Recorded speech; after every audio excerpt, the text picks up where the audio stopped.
नमस्कार दोस्तों, OCA network में आपका स्वागत है। दो मामलों में कांग्रेस ऐसी फंसी है, समझ में नहीं आ रहा है कि इनसे कैसे निकले और इससे जो बदनामी होनी है उससे कैसे उबरे। दोनों मसले ऐसे हैं जिसमें विपक्षी दल कांग्रेस को छोड़ करके वो करीब करीब एकजुट दिखाई दे रहे हैं और दोनों ही मसलों पर कांग्रेस बैकफुट पर दिखाई दे रही है। नई संसद का उद्घाटन होना है 28 मई को। प्रधानमंत्री नरेंद्र मोदी को उद्घाटन के लिए लोकसभा के स्पीकर ने आमंत्रित किया है। कांग्रेस जब ये नई संसद बनने की आधारशिला रखी जा रही थी, बल्कि जब कागजों पर उकेरी जा रही थी सेंट्रल विस्टा के एक हिस्से के तौर पर, तब से इसका विरोध करती आ रही है और उसकी विरोध की कोई हद नहीं रही। वो पार्लियामेंट तक भी पहुंची दूसरे जरियों से, सुप्रीम कोर्ट तक, पार्लियामेंट तक नहीं। सुप्रीम कोर्ट में भी ये केस लड़ा गया, पर्यावरण को नुकसान हो जाएगा, इस तरह की बातें कही गई, लेकिन सुप्रीम कोर्ट ने इस पर रोक लगाने से इनकार कर दिया। 28 महीने के रिकॉर्ड समय में नई पार्लियामेंट बन करके तैयार है। आने वाला जो संसद सत्र है वो नई पार्लियामेंट में होगा। नई पार्लियामेंट का कांग्रेस विरोध इसलिए कर रही थी कि इसका श्रेय नरेंद्र मोदी को ना मिले। सेंट्रल विस्टा में तमाम मंत्रालय बनाए जा रहे हैं, लगभग तैयार हैं। उसका भी विरोध किया जा रहा था कि इस काम का भी श्रेय नरेंद्र मोदी को ना मिल जाए। जिस तरीके से प्रधानमंत्री के लिए खरीदे गए हवाई जहाजों के बारे में दुष्प्रचार किया गया, उसी तरीके से नई संसद के बारे में भी ये कहा गया कि ये महल प्रधानमंत्री अपने लिए बनवा रहे हैं और इतना पैसा खर्च करने की जरूरत क्या है जबकि कोविड काल चल रहा है। तमाम तरह के तर्क कुतर्क दिए गए। आज की तारीख में पार्लियामेंट उद्घाटन के लिए तैयार है। कई दलों के नेताओं के बयान आने शुरू हो चुके हैं। निमंत्रण पत्र मिलने से पहले ही टीएमसी ने कहा, आम आदमी पार्टी ने कहा, वामपंथियों ने कह दिया कि हम उद्घाटन समारोह का बहिष्कार करेंगे। बहिष्कार का बहाना क्या ढूंढा है? बहिष्कार का बहाना ये ढूंढा है कि साहब, राष्ट्रपति को इसका उद्घाटन करना चाहिए था और राष्ट्रपति दलित, वनवासी, आदिवासी समुदाय से आती हैं, तो अगर उनसे नई पार्लियामेंट का उद्घाटन नहीं कराया जा रहा है तो ये दलितों का अपमान है, ये आदिवासियों का, वनवासियों का भी अपमान है। मतलब अजीबोगरीब कुतर्क दिए जा रहे हैं। कांग्रेस के नेताओं से जब इस बारे में पूछा गया तो उन्होंने कहा कि उचित समय पर हम जवाब देंगे और फैसला लेंगे। मल्लिकार्जुन खड़गे हों, राहुल गांधी हों, ये कह चुके हैं कि राष्ट्रपति से इसका उद्घाटन कराया जाना चाहिए और इसके पीछे तर्क कोई नहीं है और सोच भी मुझे लगता है कि कुछ नहीं है। जैसे किसी अनाड़ी के हाथ में आप किसी गाड़ी की ड्राइविंग दे दें, कांग्रेस का आज यही आलम है। 60 साल से ज्यादा कांग्रेस ने ही इस देश पर शासन किया है। 2010-11 में जब मनमोहन सिंह प्रधानमंत्री थे, उन्हीं के प्रधानमंत्रित्व काल में रिपोर्ट आ गई थी कि नई पार्लियामेंट की जरूरत देश को है। पुरानी पार्लियामेंट का जो भवन है वो जर्जर अवस्था में पहुंच गया है। वहां सिटिंग अरेंजमेंट भी उतने नहीं है जितने के आने वाले दिनों में परिसीमन के बाद सीटें बढ़ने वाली हैं लोकसभा राज्यसभा में। लेकिन रिपोर्ट मिलने के 3-4 साल तक भी कांग्रेस सरकार ने कुछ नहीं किया। मोदी सरकार ने न केवल किया बल्कि पार्लियामेंट तैयार कर दी है। लेकिन अब इस पार्लियामेंट का विरोध किया जा रहा है राजनीतिक कारणों से। इसका कितना बुरा इम्पैक्ट देश पर जाएगा, ये शायद सोचने की क्षमता कांग्रेस की लीडरशिप ने खो दी है। उनको हर मामले में नरेंद्र मोदी का विरोध करना है और उनके अच्छे कामों का श्रेय भी उनको ना मिल जाए, वो बस इसलिए विरोध के लिए विरोध करती है। दूसरा मसला जिसमें कांग्रेस बुरी तरीके से फंसती हुई दिखाई दे रही है और ये जाल बिछाया हुआ है अरविंद केजरीवाल का। अभी सुप्रीम कोर्ट से जो फैसला आया था कि सार्वजनिक मामलों को, भूमि को और पुलिस को छोड़ करके जो दिल्ली के प्रशासनिक अधिकारी हैं उनकी सेवा, उनकी अनुशासनात्मक कार्रवाई, उनकी ट्रांसफर, उनके पोस्टिंग, ये सब दिल्ली की चुनी हुई सरकार के तहत आएगा। तो अरविंद केजरीवाल ने सुप्रीम कोर्ट से आदेश पारित होते ही धड़ाधड़ अधिकारियों के ट्रांसफर करने शुरू कर दिए और अपने चहेते, जिनसे वो अपनी मन मर्जी के काम करा सकें, ऐसे अफसरों को लाना शुरू कर दिया। उपराज्यपाल ने उसकी स्वीकृति नहीं दी, कुछ इंतजार करने को कहा और सुप्रीम कोर्ट के 7 दिन के बाद केंद्र सरकार एक ऑर्डिनेंस ले आई। उस ऑर्डिनेंस के जरिए सुप्रीम कोर्ट का फैसला पलट दिया गया और फिर से उपराज्यपाल को ही सारे अधिकार सौंप दिए, ट्रांसफर के, पोस्टिंग के और दूसरे। कुछ अधिकारियों को इन्होंने हटा दिया था, उनमें से विजिलेंस डिपार्टमेंट के जो स्पेशल सेक्रेटरी थे राजशेखर, उनको वापस उपराज्यपाल ने उनके पद पर फिर से तैनात कर दिया।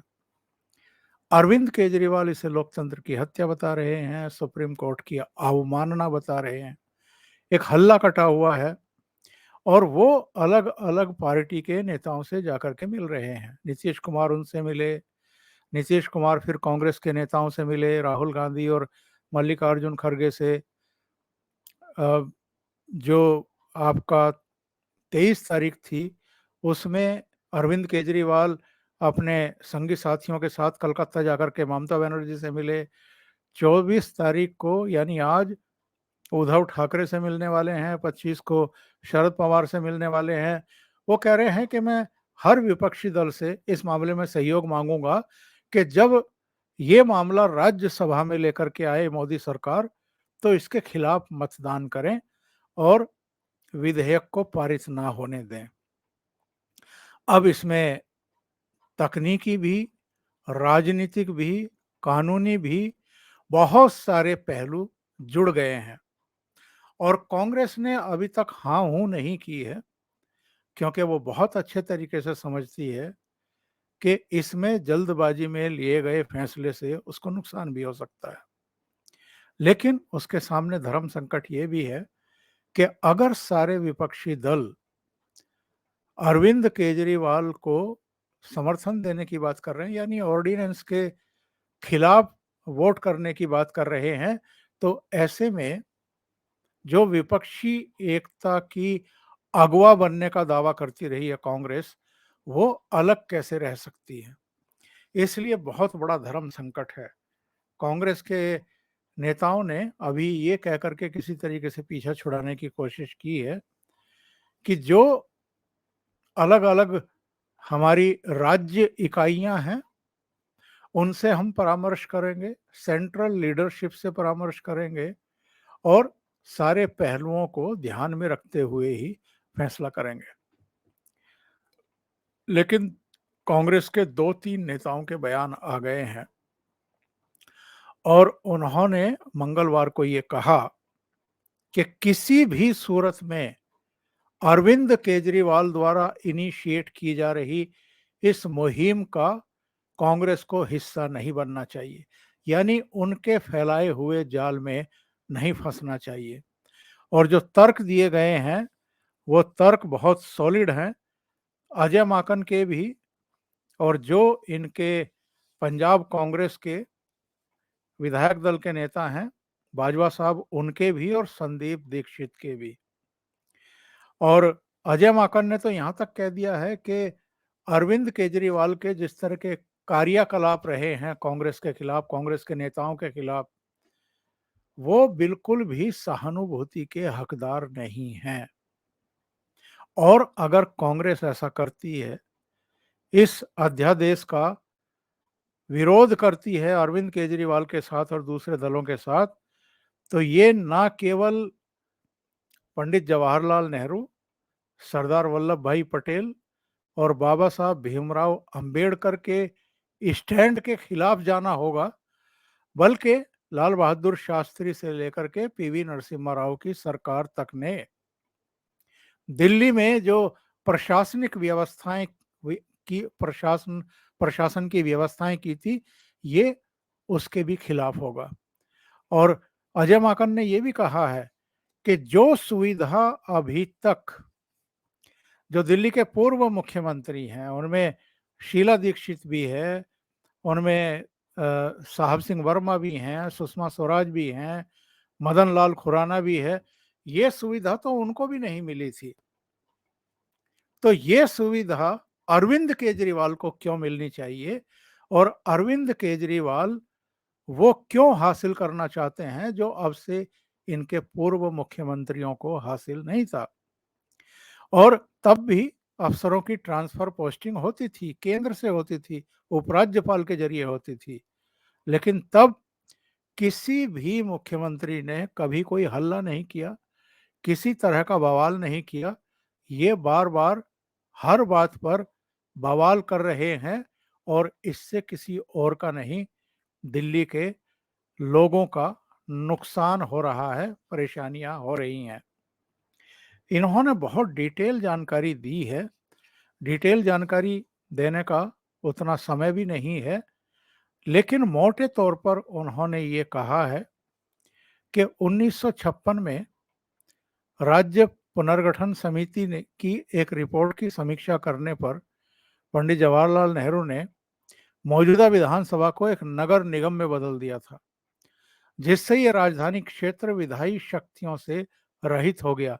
1964 में और फिर 65 में प्रधानमंत्री के रूप में लाल बहादुर शास्त्री ने बिना विधायी शक्तियों के किसी प्रावधान के दिल्ली को एक महानगरीय परिषद प्रदान कर दी, और 1991 में नरसिम्हा राव ने दिल्ली के लिए प्रशासन का जो वर्तमान स्वरूप है उसकी स्थापना की, और एलजी को कार्य संचालन नियमों के माध्यम से अधिकारियों के स्थानांतरण, पद स्थापित करने की सारी शक्तियां प्रदान की 1991 में।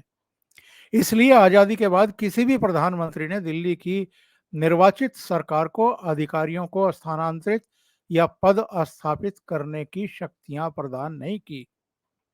तो ऐसे में जो अरविंद केजरीवाल चाह रहे हैं, और जो सुप्रीम कोर्ट ने इनको दे भी दी थी, उसका कैसे समर्थन किया जा सकता है।